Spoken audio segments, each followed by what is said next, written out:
What is going on in Sudan? If you're like me, then over the past few days, your social media has probably been filled with some absolutely horrific, gruesome images, gruesome videos, this time coming out of Sudan. To start with, this is what Sudan looked like on the map before 2011. Huge, almost as big as Western Europe. It was the largest country in the whole of Africa. It's got a lot of oil, it's got a lot of gold, it's got a massive Muslim population, and it borders very, very important and strategic regions in the world like the Red Sea, like Egypt. And so with such a large country that has a huge potential, if ever it were to get out of the grip of the US, if ever it were to get out of the grip of the world order today, then the powers of the world today want to make sure that if ever Sudan becomes independent, we weaken it and fracture it to a point that even if we did lose it from our grip, it would not be a threat to our interests. So what did they do? They began fragmenting and dividing Sudan. In 2011, the south of Sudan, which was majority Christian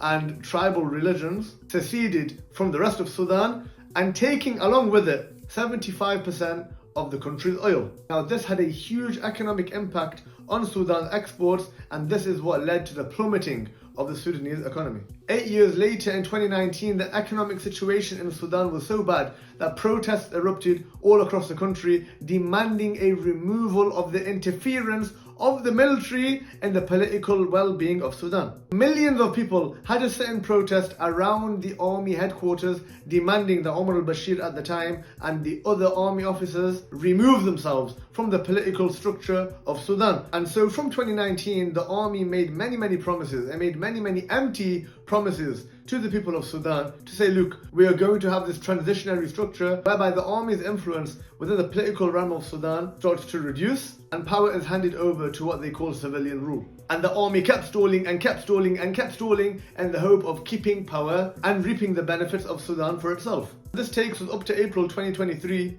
where the recent conflict in Sudan really escalated. Now some background story here. The Sudanese National Army was in charge of all of Sudan, and they had a paramilitary group, which is basically a smaller military group that did some of the work on behalf of the army. It was funded by the army, it was supported by the army, it was created by the army. It's called the RSF, the Rapid Support Forces. The leader of the RSF, who's known locally as Hemeti, they had a few stronghold positions in the west of Sudan. But all in all, they were under the umbrella of the main Sudanese National Army. In 2023, the RSF, the paramilitary group in the west of Sudan, decided to attack the stronghold of the Sudanese National Army in the capital Khartoum. And so now you have the Sudanese National Army from Khartoum fighting against the RSF from Darfur. This is where what they call the civil war began in Sudan. But it is not a civil war, it is a proxy war. What that means is both sides are funded or supported or financed by foreign countries. This now takes us up to what's been happening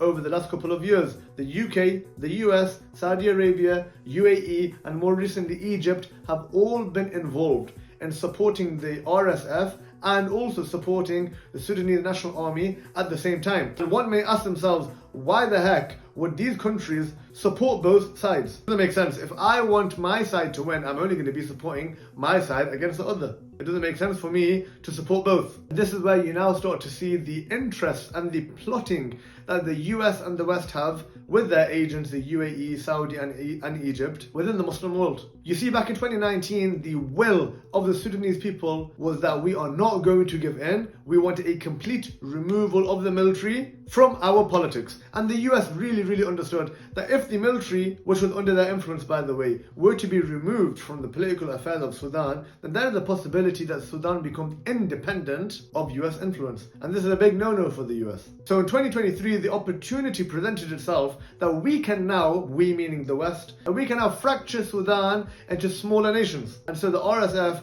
has been heavily supported by the UAE and others militarily, financially, to fight against the National Army. And literally just a few days ago, Al-Fasher city was taken, which was one of the major cities in the Darfur region. So now all of southwest Sudan comes under the direct control and authority and influence of the RSF, whereas Khartoum and the east of Sudan remains under the control of the Sudanese National Army. And so it seems to be that the US and co is going to split Sudan along these lines. So from where you once had the largest country in Africa, South Sudan, seceded, and now you're going to have a split between the East and the West. But this still does not explain the absolute barbarity, the brutality of the RSF.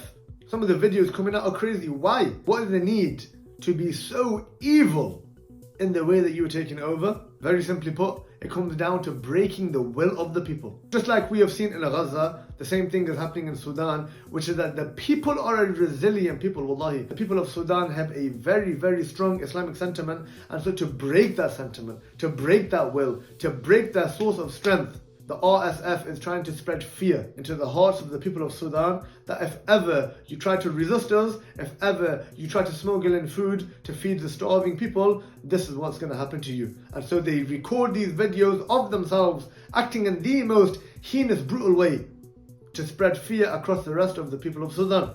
Once again, we find our own regimes stabbing us in the back. No surprises here that Egypt, Saudi and UAE are involved. It's within the interest of Sisi, of bin Salman, of bin Zayed to keep the Muslim world weak and fragmented, just as it suits the benefit of the US and the UK and the rest of the West, that no independent power arises from the Middle East and from the Muslim world. If, for example, Sudan did become independent and the power did move to where the people wanted it to be, and that the politics was in the hands of the people, this would very quickly turn into a catalyst for change for the rest of the region. Egypt would be the very first natural partner of Sudan, and the two countries could join very quickly. And then you have Gaza, which borders Egypt, and the rest of Palestine after that. You have Chad and Libya to the west. You have the Hijaz and the Gulf and Asham to the east. So to stop the Muslims from ever even imagining this kind of change, you break them down, you fragment them, you keep them divided, you keep them weak, and you support the military and the paramilitary troops within that country as proxies to fight against each other,